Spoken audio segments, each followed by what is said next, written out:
에베소서 1장 17절 19절 말씀입니다. 지난주, 지지난주 이어서 계속 이 말씀 나누고 있는데 함께 말씀 봉독하겠습니다. 우리 주 예수 그리스도의 하나님 영광의 아버지께서 지혜와 계시의 영을 너희에게 주사 하나님을 알게 하시고 너희 마음의 눈을 밝히사 그의 부르심의 소망이 무엇이며 성도 안에서 그 기업의 영광의 풍성함이 무엇이며 그의 힘의 위력으로 역사하심을 따라 믿는 우리에게 베푸신 능력의 지극히 크심이 어떠한 것을 너희로 알게 하시기를 구하노라. 아멘. 우리가 다음 주까지 이 말씀을 해야 되는데 다음 주까지는 우리 암송하시길 축복합니다. 여러 번 하면 이제 우리가 주기도문을 암송해서 암송하는 게 아니잖아요. 계속하면 그게 그냥 우리 입에 그냥 딱 붙어 있어서 암송하듯이 이 말씀은 그렇게 우리 NGS 모든 성도들이 암송하고 기도하고 고백하고 그대로 또 얻으시길 축복합니다. 에베소 말씀이 이제 하나님의 지혜에 관계된 진리라는 말씀을 드렸습니다. 하나님께서 하나님의 백성들에게 주신 그 믿음의 약속, 축복의 약속, 구원의 약속들이 하나님의 백성에게 어떻게 나타나고 열매 맺는가, 그것이 하나님의 지혜인데, 그것은 바로 지혜와 계시의 영이신 성령님이 하나님의 백성들에게 임하는 것을 통해서 하나님이 교회와 성도들에게 주신 축복과 언약이 성취되는 것. 그러니까 하나님의 지혜는 바로 하나님의 것이 우리에게 오는 방법이죠. 그것이 이제 우리 가운데 어떤 일이 일어나는지를 우리가 알기를 위해서 기도하는 것이라고 말씀을 드렸습니다. 그리고 두 번째, 지난주에 부르심의 소망에 대해서 나눴고, 오늘은 그의 기업의 영광이 풍성한 것이 무엇인지 알기를 위해서 사도 바울이 기도했는데 그 내용을 함께 나누기를 원합니다.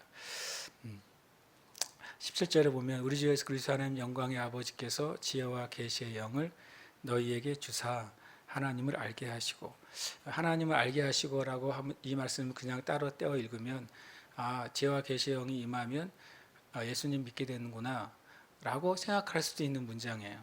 근데 실은 이것은 누구에게 쓰고 있는 편지의 일부입니까?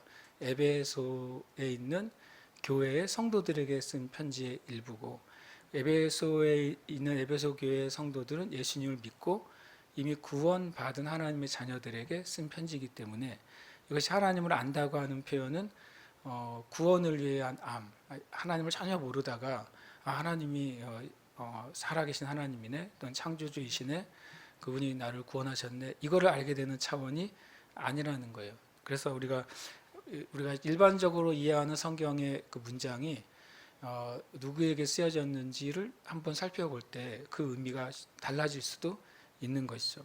영어 표현으로는 know him better라고 되어 있어요. 그를 더 잘 아는 거예요. 그러니까 우리가 예수 믿을 때 하나님이 우리를 창조하신 창조주라는 사실을 알게 되죠. 알고, 그리고 하나님이 죄 지은 인간, 심판받을 인간을 예수님의 십자가의 은혜로 구원해 주셨다라는 사실을 알고 예수님을 믿고 구원받은 거예요. 그런데 지혜와 계시의 영이 왜 우리에게 더 부어질 필요가 있느냐? 뭐냐면 하나님을 더 알 필요가 있기 때문이에요. 제 말 이해하십니까? 만약에 우리가 하나님에 대해서 구원받을 만큼만 아는 것으로 족하다면, 하나님이 나를 창조하신 분이지, 그분이 예수님을 보내주셔서 나를 구원하셨지 라고 하는 정도만 하나님을 아는 게 충분하다면, 그 정도 알고 신앙생활 해도 전혀 신앙생활에 아무런 부족함이나 무리가 없다면 굳이 하나님을 더 알아야 될 필요는 없을 거예요. 그렇죠? 그런데 사도 바울이 교회를 위해서 기도할 때 이 땅에 있는 교회들이 지혜와 계시의 영이 임해가지고 하나님을 더 알기를 나는 구합니다라고 한 말은 뭐냐면, 첫 번째로는 우리가 일반적으로 아는 하나님에 대한 이해보다 더 깊은 이해가 존재하기 때문에 말씀하시는 것이고, 그리고 그 하나님에 대해서 더 알면 알수록 교회와 성도에게 유익이 있기 때문에 그것을 알기를 위해서 구한다고 하는 것입니다. 그러니까 이 하나님을 알고는 저와 여러분이 하나님을 알아가면 알아갈수록 우리의 신앙과 인생이 유익하다는 거예요. 내 영적인 삶이 유익하다는 거죠.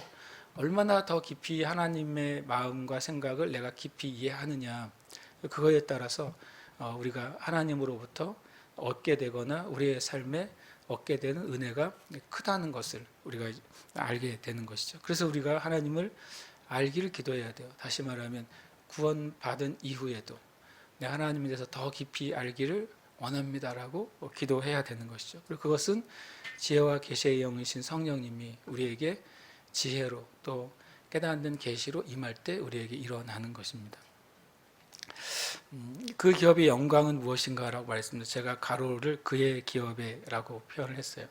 지난주에 설교 중에 잠깐 스포한 것처럼 그 기업의 영광이라고 말하니까 우리가 가진 직업이나 나의 어떤 계획이나 아니면 나의 비전에 대한 것을 그의 기업이라고 그냥 그것으로만 이해하기 쉽다고 표현했잖아요. 그래서 성경은 그런데 그의 기업이라는 표현을 나와 있고, 그래서 이것을 정리할 필요가 있습니다. 성도, 즉 나의 기업을 말하고 있는 것이냐, 아니면 그 하나님의 기업을 말하고 있는 것이냐 하는 거죠. 이게 단순한 것 같지만 되게 우리의 관점이 달라지는 거죠. 내가 만약에 어떤 사업을 하고 있거나 뭐 업장을 운영하고 있다. 그러면 이제 내 사업장을 나의 기업으로 볼 것이냐, 성도인 예수 믿는 나의 기업이라고 볼 것이냐, 아니면 하나님의 기업으로 볼 것이냐. 이거는 실은 굉장히 큰 관점의 차이가 있는 거예요. 여러분이 앞으로 얻게 될 어떤 그 무엇이라도 그것을 내가 수고하고 얻고 노력한 결과물로 볼 것이냐, 내 삶 가운데 하나님이 주신 하나님의 기업으로 볼 것이냐라고 하는 거예요. 우리 하소나 또 디모데나 이렇게 뭔가 직업을 갖거나 할 때 그 직업에 대한 이해가 나는 저것에 관심이 있으니까, 저것은 요즘에 아주 인기가 좋은 잡이니까, 그리고 저것을 하면 뭐 연봉도 높은 직업이니까 저걸 나는 원해요 라고 하는 관점이냐, 아니면 저 직업이나 저 일이 내가 하나님의 이름으로 살아가기 위해서 가장 최고의 직업이나 통로냐 하느냐는 거예요.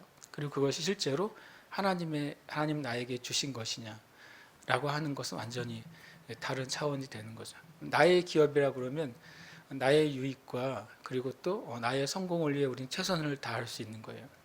그런데 하나님의 기업이라고 한다면 하나님의 유익과 하나님의 목적이 성취되기 위해 최선을 다할 수 있는 거예요.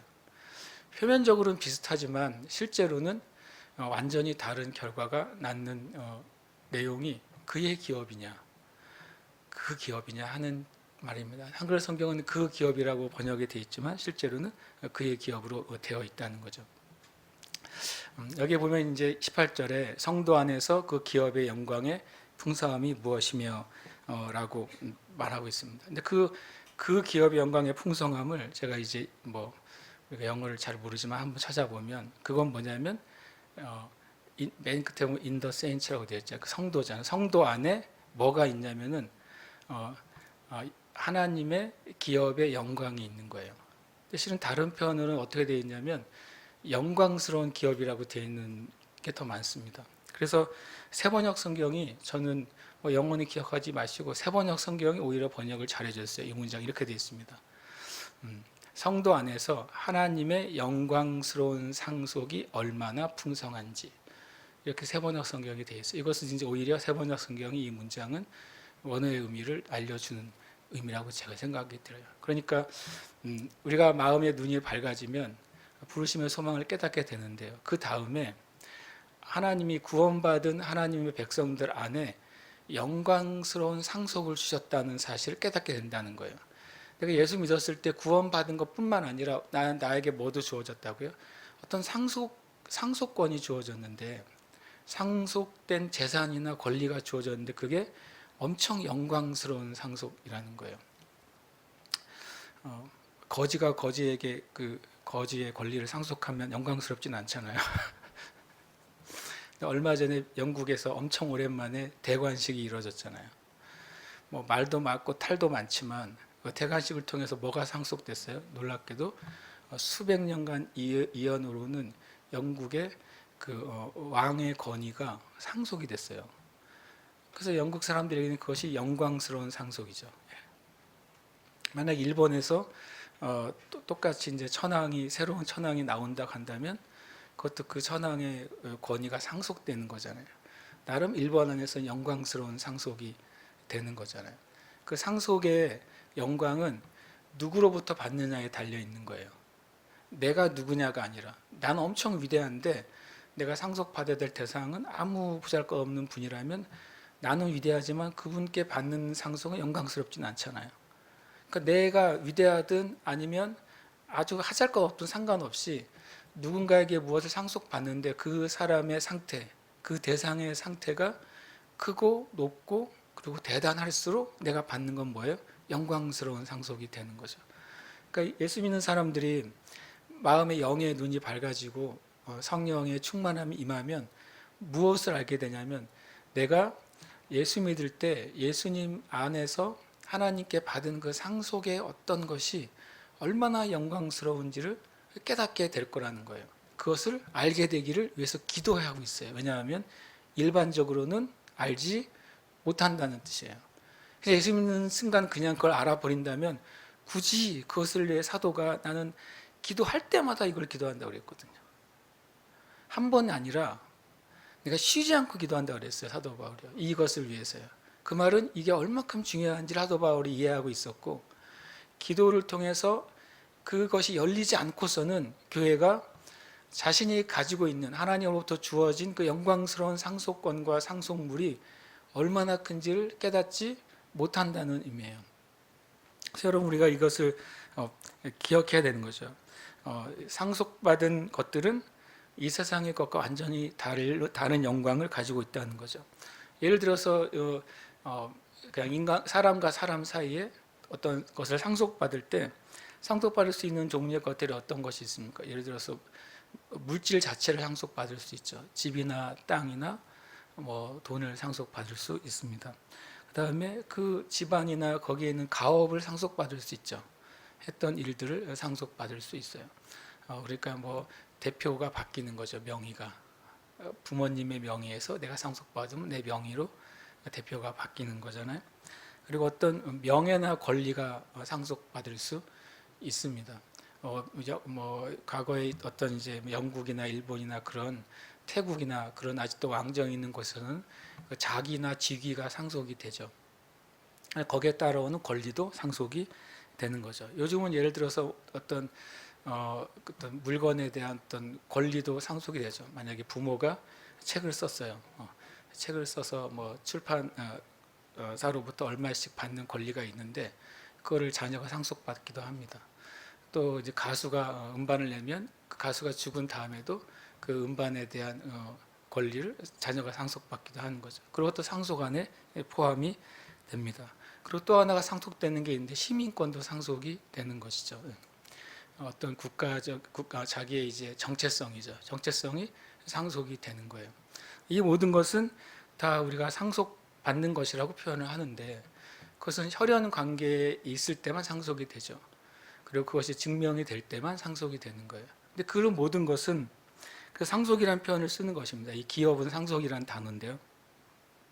결국에는 그것들도 제한적이거나 그다음에 언젠가는 끝이 있는 것입니다. 그리고 시간이 지나면 변하게 되는 거죠.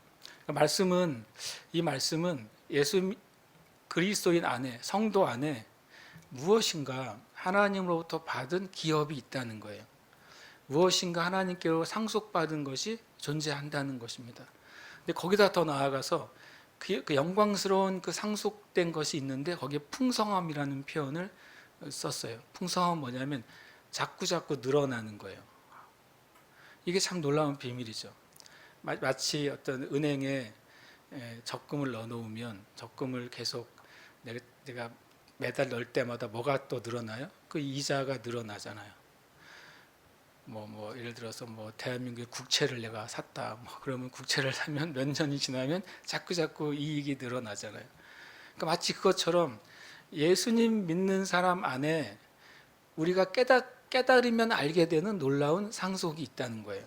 근데 그 상속은 그 일시불 딱 받으면 끝나는 게 아니라 그게 그 상속의 권리나 내용이 자꾸 늘어난다는 놀라운 사실이라는 거예요. 그것을 나는 그리스도인들이 알게 되기를 정말로 바랍니다라고 사도 바울이 기도하고 있다는 거예요. 그럼 반대로 저와 여러분이 이것을 반대로 내가 이 기도를 통해서 예수 믿는 나에게 뭔가 영광스러운 상속의 권리나 권한이 나에게 존재하고 그것이 그냥 일시불로 딱 주어져서 내가 먹고 나면 끝나는 게 아니라 그게 놀랍게도 계속해서 자라나는 상속권이라는 사실을 내가 깨닫는다면 그러면 우리 이제 그리스도인의 삶의 태도와 그 결과는 실은 완전히 달라질 거라는 것입니다. 그래서 이것은 굉장히 중요한 영적인 기도가 되는 것입니다. 엄청나게 중요한 영적인 기도가 되는 것이죠. 그래서 제가 이걸 찾아보게 됐어요. 기업이란 단어, 우리가 한글 성경에 기업이라고 되어 있는데 구약의 히브리어는 나할라라는 단어를 사용하고 신약의 헬라어는 클레로노미아라는 단어를 사용해요. 근데 이것이 둘 다 세습받은 재산, 실제로 내가 소유하고 있는 소유물, 그리고 과거로부터 물려받은 유업, 이런 것들을 의미하는 단어예요. 그러니까 이것은 실제적인 것을 늘 얘기하고 있는 것이죠. 예레미야 10장 16절 한번 읽어보겠습니다. 시작. 야곱의 분깃은 이같이 아니하시니 그는 만물의 조성자여 이스라엘은 그의 기업의 지파라. 그 이름은 만군의 여호와시니라. 아멘. 예레미야에서는 바로 하나님의 백성인 이스라엘 자체가 뭐라고요? 하나님의 기업이라고 표현을 하고 있어요. 그러니까 첫 번째로는 이 상속이라고 표현할 때 하나님의 자녀나 하나님의 백성 자체가 하나님의 기업이라는 개념이 성경에는 존재하는 것이죠. 왜 그런 표현이 가능할까요? 왜 이 이스라엘 백성들을 보고 이스라엘은 나의 소유물이야, 내 재산이야, 이런 표현을 쓸까요? 왜냐하면 온 세상이 다 하나님의 소유물, 재산이라면 그런 말 안 쓰겠죠. 그러니까 모든 인류가 하나님을 떠나서 하나님의 소유로부터 떨어져 나간 거예요. 근데 그게 자유를 얻은 게 아니라 심판 가운데로 들어간 것이죠. 하나님의 소유물, 하나님의 소유된 그런 사람들만 하나님의 보호의 권리를 갖는 거죠. 하나님의 소유물 안에 있는 사람들만 하나님이 축복하시는 은혜를 입을 수 있는 거예요. 거기서 떨어져 나가는 모든 인류는 하나님의 보호나 축복으로부터 떨어져 나갔고, 그래서 심판에 들어가게 된 거죠. 그 중에 하나님이 이스라엘 백성을 선택을 하세요. 그것은 온 인류를 하나님의 소유 삼기 위한 통로로 선택을 하시는 거죠. 그래서 너희들은 온 세상에 심판받게 된 이 상태에 있을 때 내가 너희들을 택해서 나의 기업이 되게 했다라고 표현하는 것입니다. 그래서 먼저 하나님의 기업이 된 이스라엘에게 하나님의 약속과 언약과 축복을 먼저 적용시키는 거죠. 그리고 그 이스라엘이 하나님의 그 약속과 축복을 받은 자들이 되고 그 축복의 통로를 통해 모든 열방이 다시 하나님의 소유물, 하나님의 축복의 대상이 되기를 바라시는 것이 하나님의 계획이란 말이죠. 그럼 신약에서는 뭐라고 말씀하실까요? 똑같은 이 기업을 쓰실 때 에베소 1장 11절에 실은 답이 나와 있어요. 함께 읽겠습니다. 모든 일을 그의 뜻대로 일하시는 이의 계획을 따라 우리가 예정을 입어 그 안에서 기업이 되었으니. 실은 알고 보면 이 같은 에베소 1장에 첫 번째 중요한 답이 들어있는 거예요. 그 기업은 뭐냐? 첫 번째로 그 기업은 바로 예수 믿게 된 그리스도인들이 하나님의 기업이에요. 저와 여러분이 그러니까 타락한 이 세대 가운데 타락의 개념은 하나님을 모르는 개념이에요. 하나님을 모르고 그의 영혼이 죽어있는 타락한 세상 가운데 예수 그리스도의 구원의 은혜를 내가 믿고 받아들여서 구원받고 거듭난 자가 됐잖아요. 그렇게 될 때 또 한 가지 면에서 무슨 일이 일어났냐면 우리가 하나님의 상속자가 됐다는 개념이 신약의 개념입니다. 결국에는 구약에서는 대표 샘플처럼 이스라엘 백성이 하나님의 기업이라고 표현됐는데 신약에 와서는 누구든지 예수님을 통해서 구원받은 사람은 하나님의 자녀가 되고 하나님의 상속을 받는 기업이 됐다고 설명하고 있는 거예요. 성경은 또 그것을 이제 계속해서 말씀하고 있습니다. 그래서 제가 이제 성경에 보면 그의 기업의 영광이 무엇이냐? 그의 기업은 두 종류라고 할 수 있죠. 하나는 말한 것처럼 예수 믿는 모든 사람이 다 그의 기업이고요. 그 두 번째로는 예수 믿는 사람 안에 하나님이 주신 그 상속의 권리나 상속의 축복의 내용들이 그 기업이 돼요. 근데 그것이 영광스럽다고 성경은 말씀하고 있는 것이죠. 하나님의 그 기업에 부여한 영광이 무엇이냐는 겁니다. 로마서 8장 17절에서 함께 읽겠습니다.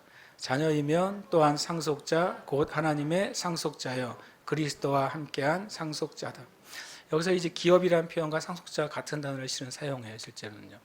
그런데 자녀이면, 하나님의 자녀이면 상속자의 직분도 갖는다는 거예요. 자녀이면 상속자로서의 그 직분을 갖게 되는데, 그 상속자의 의미가 뭐냐면 하나님의 것을 상속받는다는 거예요. 그리고 예수님과 함께 하나님 것을 상속받는다. 여기서 그리스도와 함께한 상속자라는 이 단어는 원래 원어는 공동 상속자라고 이렇게 되어 있어요. 그러니까 나 혼자 받는 게 아니라 예수님하고 공동으로 상속을 받는데요. 무엇을요? 하나님의 것을 공동으로 받는다라고 되어 있습니다. 에베소 3장 6절 말씀인데요. 이게 좀 잘렸는데요. 한번 읽겠습니다. 이는 이방인들이 복음으로 말미암아 그리스도 예수 안에서 함께 상속자가 되고, 훌륭하시네요. 이 표현이 그것입니다. 이방인들이, 위에는 자녀이면 또한 상속자라고 말했는데 이제는 유대인뿐만 아니라 모든 이방인들이죠. 저와 여러분은 성경의 유대인을 기준으로 하면 뭐예요? 우린 이방인이죠. 유대인이 아니란 말이죠. 그렇기 때문에 복음 안에서 모든 이방인들이 뭐가 된다고요? 똑같이 상속자가 되었다는 거예요. 그리스도 예수 안에서 함께 상속자가 되었다. 예수님 안에, 예수님이 하나님께 뭔가 받은 게 있다면 그러면 그건 누구 것도 된다는 소리예요? 저와 여러분 것도 된다는 소리죠. 이 말씀을 보지 않더라도 우리가 한번 생각해 볼 필요가 있어요. 하나님 예수님께 준 게 뭐가 있을까? 그냥 생각해 보는 거죠. 우리가 성경 상식적으로 봤을 때 예수님께서 마태복음 28장에서 하늘과 땅의 모든 권세를 내게 주셨으니라고 말했잖아요. 그것은 하나님이 예수님에게 하늘과 땅의 권세를 주셨다는 말씀이잖아요. 근데 로마서 8장 17절과 에베소 3장 6절을 가지고 우리는 뭘 주장할 수 있어요? 예수님이 하나님께 하늘과 땅의 권세를 받았어요? 그거는 내 것도 되네요. 라고 주장할 수 있어요. 맞습니까? 그렇죠. 또 이런 말씀 성경에 있어요. 예수님께서 십자가로 모든 마귀들을 권세를 밟으셨다라고 말하고 있어요. 맞습니까? 그러면 예수님이 모든 사단의 권세를 이기셨잖아요. 실은 하나님이 예수님을 부활하게 하심으로 모든 사단의 권세를 이기게 해주셨잖아요. 이것이 하나님 예수님께 주신 거네요. 그럼 우리도 이 로마서 8장 17절과 에베소 3장 6절을 근거로 하나님께 뭘 주장할 수 있어요? 주님, 저도 마귀를 밟을 수 있어요. 맞습니까? 이게 상속자가 굉장히 엄청난 그 적용 범위를 갖게 되는 거예요. 오늘 저와 여러분이 이 말씀을, 상속자라에 대한 말씀을 딱 붙잡으시길 축복해요. 실은 나는 권리가 없는데요. 놀랍게도 이 법칙이 생긴 거예요. 하나님의 자녀가 되면, 그리고 복음 안에 있으면 예수님과 공동 상속권을 누리게 됐고, 그 예수님이 하나님께 받은 것이 무엇이든지 간에 나는 같은 권리를 뭐 할 수 있어요? 주장할 수 있어요. 좀 웃긴 표현이지만 가끔 유명 인사들이 혼외자가 나타나잖아요, 갑자기. 원래 쉽게 말하면 내가 아버지가 내 기업 회장인데, 그래서 내가 아버지 기업을 내가 다 물려받을 생각해. 갑자기 아버지에게 한 30년 만에 혼외자가 나타나서 옛날에 우리 아버지가 실수한 자녀가 나야, 이렇게 표현해요. 처음에 무슨 소리야? 그러다 만약에 이제 친자 확인을 했는데 맞아버려요. 그럼 무슨 일이 벌어지는지 아시죠?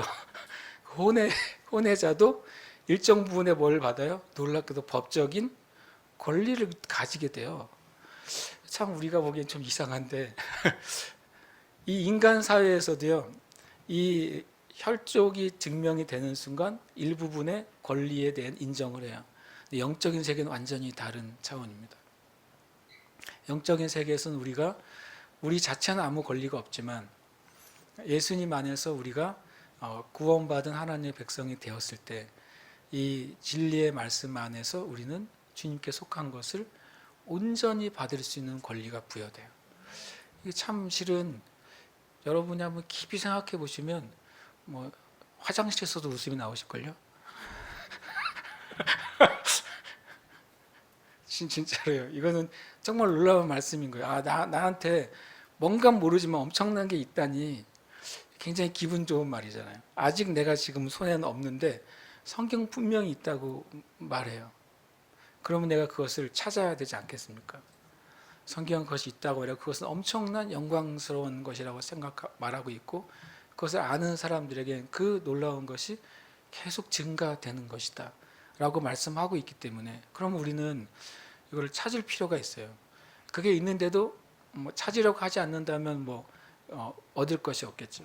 그러나 성경에서 말씀하시는 것을 내가 믿는다면 그러면 그 말씀을 근거로 우리는 구해야 돼요. 그래서 그것을 발견해야 되고 그것을 우리가 취해야 되는 것이죠. 왜냐하면 그것은 원래 하나님의 백성의 것이라고 성경은 분명히 말씀하고 있기 때문에 그렇습니다. 그 기업의 영광의 풍성함은 이렇게 말씀하고 있습니다. 에베소 1장 22절 23절 말씀입니다. 함께 읽겠습니다. 또 만물을 그의 발 아래 복종하게 하시고 그를 만물 위에 그의 머리로 삼으셨느니라. 교회는 그의 몸이니 만물 안에서 만물을 충만하게 하시는 이의 충만함이니라. 아멘. 그래서 하나님이 우리에게 주신 것들을 얻을 수 있는 통로를 주셨어요. 마치 장치를 주신 거죠. 전혀 그 장치를 주지 않았으면 우리는 그냥 예수 믿음에 각자 그것을 찾아 헤매야 되는 거예요. 각자 나는 어떻게 하면 하나님이 나에게 주신 걸 발견하고 얻을 수 있을까? 그것을 내 실제화할 수 있을까? 각자의 길을 이제 발견해야 되는데 하나님이 그것을 하나의 통로로 몰아주셨어요. 정말 감사한 거죠. 예수님이 여러 기관이나 여러 형태의 머리가 되시는 게 아니라 예수님이 딱 한 기관의 머리가 되신 거예요. 그러니까 그 기관 안에 들어가는 순간 그 머리이신 예수님과 연결되고 하나님이 예수님에게 주신 것을 같이 누리게 되는 이게 이제 영적인 원리가 형성이 되죠. 그것이 뭐냐면 놀랍게도 교회라는 표현을 성경이 쓰고 있어요. 이게 참 실은 이제 이 교회라는 단어는 사람들이 이해하기에 따라서 굉장히 종교적으로 이해하기도 하고 어떤 경우는 굉장히 철학적이거나 신학적으로 막 풀어서 이해하기도 합니다. 어떤 유명한 교회에 대해서 말하고 있는 신학자가 쓴 교회란 무엇인가 교회에 대한 책이 1000페이지가 넘더라고요. 그래서 저는 그 책을 안 읽고 그걸 요약해 놓은 글을 읽었어요. 그러니까 교회라는 단어가 우리가 보기에 굉장히 단순한데 이것을 그냥 사람마다 되게 복잡하게 또는 깊게 이해하려고 노력하죠. 그러니까 제일 쉬운 답은 성경에서 말하는 것을 그냥 이해할 수 있으면 제일 좋아요. 그렇다고 성경이 단순하고 낮은 수준이라는 게 아니라 성경이 진짜라는 겁니다. 성경이 제뉴인인 거예요. 성경이 진짜 원본인 거죠. 나머지는 다 사본이에요. 성경에서 말하는 문장 외에 성경에 있는 진리를 설명하는 아무리 위대한 책도 그건 뭐예요? 다 복사본인 거죠. 성경만이 진본인 거예요. 성경은 뭐라고 표현했냐면요. 교회는 여기서는 뭡니까? 교회라는 것은 여기 말씀대로 보면 교회에 머리가 달려 있어요. 그렇죠? 정말 맞습니까? 이 교회를 설명하는 거죠. 사도 바울은 교회는 말이야 머리가 달려 있어요라고 말하는 거죠. 근데 그 머리가 예수 그리스도라고 말하는 거죠. 그러니까 교회가 예수 그리스도의 머리가 달리는 순간 교회는 예수 그리스도의 몸이 되는 거예요. 그래서 예수 그리스도와 교회가 하나가 되는 거죠. 연결이 됐을 때 하나가 되는 것입니다. 그래서 예수 그리스도와 교회가 하나가 되고 소통이 될 때 그때 무슨 일이 벌어지냐면 뒤에 보면 하나님이 그걸 그렇게 디자인하셨다는 거예요. 하나님이 교회라는 것을 만들어 놓으시고 거기에 머리를 달아주셨는데 그분이 예수님이에요. 왜 하나님이 그런 행동을 하셨느냐? 왜냐하면 하나님의 모든 것이 머리인 예수님을 통해 몸인 교회에 흘러 들어가도록 계획하셨기 때문에 그래요. 그래서 아까 상속권 얘기를 했잖아요. 상속권은 자녀일 때 상속권이 주어지잖아요. 그리고 복음 안에 있을 때 상속권이 주어지죠. 그걸 실은 그림으로 보여준 거예요. 예수님이 머리가 된 영적인 신앙의 공동체인 교회가 바로 연결될 때, 그것은 이제 이 교회는 예수님을 통해서 성경에서 말씀하는 하나님의 상속권이 부여가 됩니다. 그리고 그 교회의 권위가 확 높아집니다. 교회의 머리가 달리는 순간 교회는 모든 만물 위에 레벨이 높아지는 거예요. 교회가 예수님 없는 교회는 세상의 여러 가지 사회적인 기관 중에 하나에 불과한 것입니다. 뭐 잘할 수도 있고 못할 수 있는 기관이죠. 그러나 교회가 예수님이라는 머리가 달리는 순간 그러니까 모든 세상의 기관이나 권력보다 하나님 앞에서 볼 땐 그 순위가 최우선 순위가 되는 거죠. 그래서 하나님이 거기에 하나님의 충만한 것을 부어주세요. 긍정적으로도 쓰이고 부정적으로도 쓰이는 단어가 낙수 효과라는 거 있잖아요.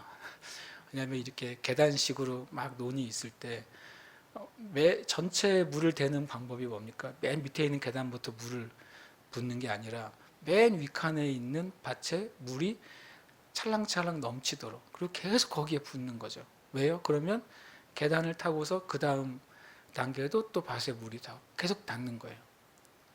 만약에 미련한 농부라면 맨 밑에부터 물을 주겠죠. 그리고 꼭대기까지 올라가는 겁니다. 근데 하나님은 미련한 농부가 아니세요. 하나님 맨 위에 있는 예수님에게 하나님의 충만한 걸 가득 부으시고 그 예수님을 통해서 교회에 먼저 충만한 게 부어지고, 근데 교회를 순서를 어떻게 놓으셨다고? 가장 높게 놨잖아요. 교회가 만약에 천수답 논이라면 맨 위에 있는 논인 거예요. 거기에 하나님이 충만한 은혜를 부으시면 그 교회를 통해서 계속 그 다음 논으로 흘러 들어가는 거죠.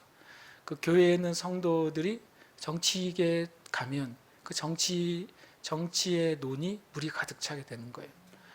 교회에 속한 사업가가 그 하나님 것으로 충만해지면 그 사업의 경제 영역의 논이 물이 충만해지는 거예요. 교회에 속한 성도가 교육계에 발을 담그고 있을 때 그 사람이 하나님의 충만한 걸 받으면 그 다음 그 교육계의 밭에 물이 되는 거예요. 이해되시죠? 하나님이 이렇게 디자인을 하셨다고요. 근데 가끔 우리가 세상의 많은 기관 가운데 정치, 경제, 사회, 문화, 교육, 그 중에 교회 이렇게 수평으로 놓고 보니까 답이 없는 거예요. 어떻게 세상을 바꾸냐라고 하는 답이 안 생겨요.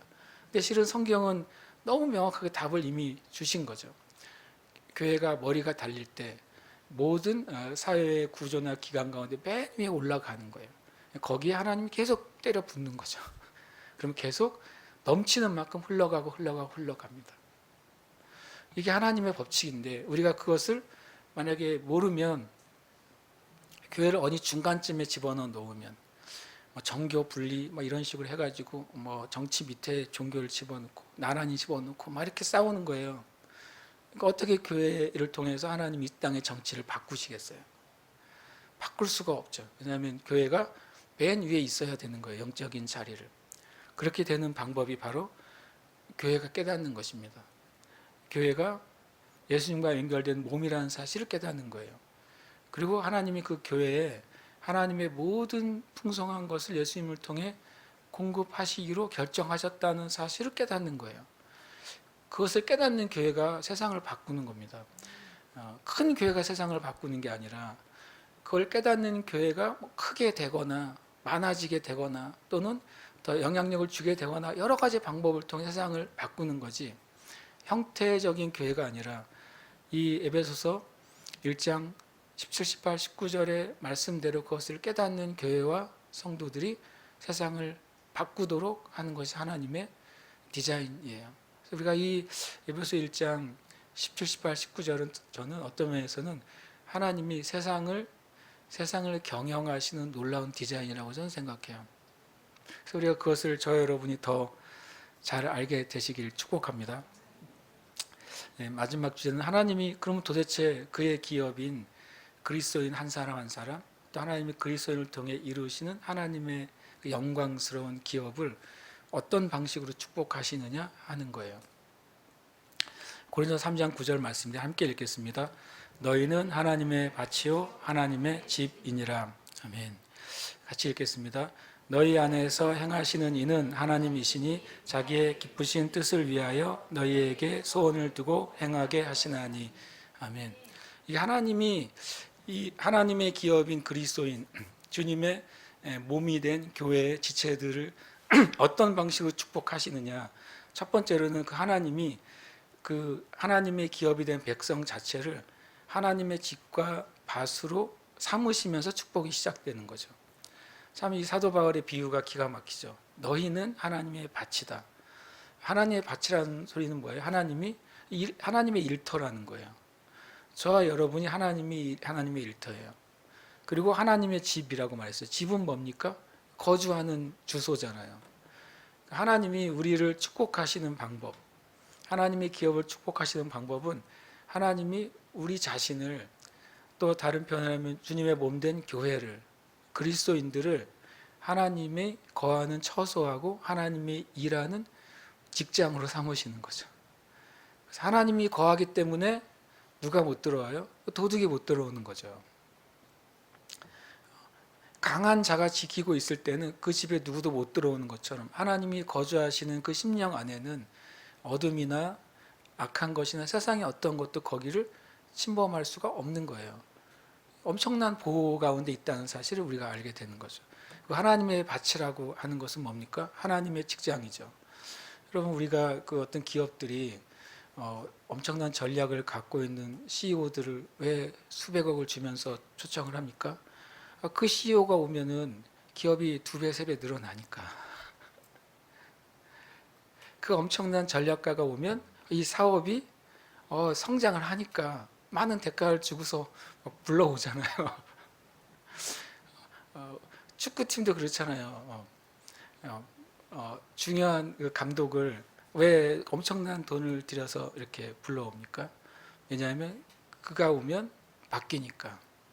하나님이 우리 자신을 하나님의 기업으로 여겨 밭으로 삼으시면 이 밭에서 뭔가 이루어지면 절대 뭐가 없어지는 거예요. 실패가 없는 거죠. 절대 흉작이 없는 거예요.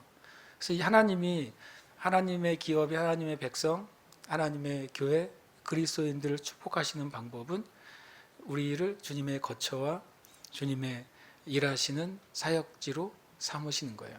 우리 편에서는 뭘 하면 돼요? 그분을 스카웃하는 거죠. 스카웃하는 거예요. 내 심령에 주님 이제 와주세요라고 스카웃하는 겁니다.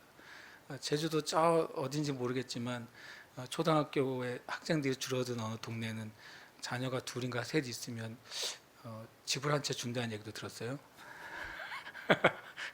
한국에서 이미 일어나는 일이죠. 여러분은 주님께 뭘 드리고 주님이 오시도록 하고 싶습니까? 만약에 주님이 오셔서 얻을 유익이 엄청나다는 사실을 내가 안다면 우리는 우리가 가지고 있는 것을 다 지불하고서도 주님이 내 안에 오시도록 해야 되지 않겠습니까? 나는 그냥 오시려면 오시고 말려면 마세요 라고 말하는 어떤 그리스도인이 있고, 주님, 저는 제 마음을 다 주님께 열어드리고 제 삶에 대한 모든 걸 주님께 맡겨 드릴 테니까 오세요 라고 하는 그리스도인에게 누가 주님이 그를 하나님의 집으로 삼고 밭으로 삼으시겠어요? 주님은 자존심이 강하신 분이세요. 아십니까? 에스겔서에 보면 내가 나의 이름을 절대로 영광을 빼앗기지 않겠다 그래요. 주님이 자존심이 제일 강하세요. 근데 자존심을 꺾으시고 주님 오시려면 오셔야 하는 곳에 가겠습니까? 하나님의 그 영광, 다른 말로 하면 주님의 자존심을 세워드려야 돼요. 주님이 내 안에 최고가 되셔야죠.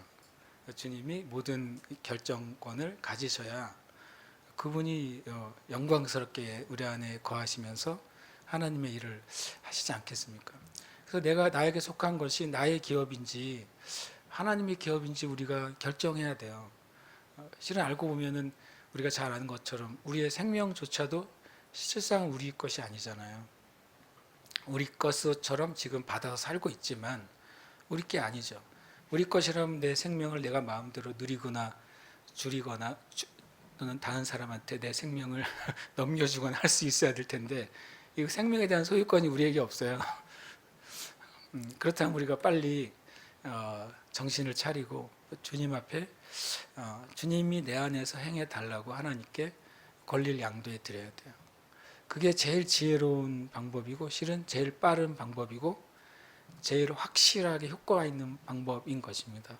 저 여러분이 그 은혜 안에 들어가시기를 축복합니다. 우리 함께 기도하십시다. 제가 에베소 1장 17절 19절을 몇 주 동안 계속 보면서 그런 거 있잖아요. 뭐 계속 씹으면 씹을수록 단물이 나오는 껌 같아요. 그래서 계속 씹게 되는 말씀 같아요.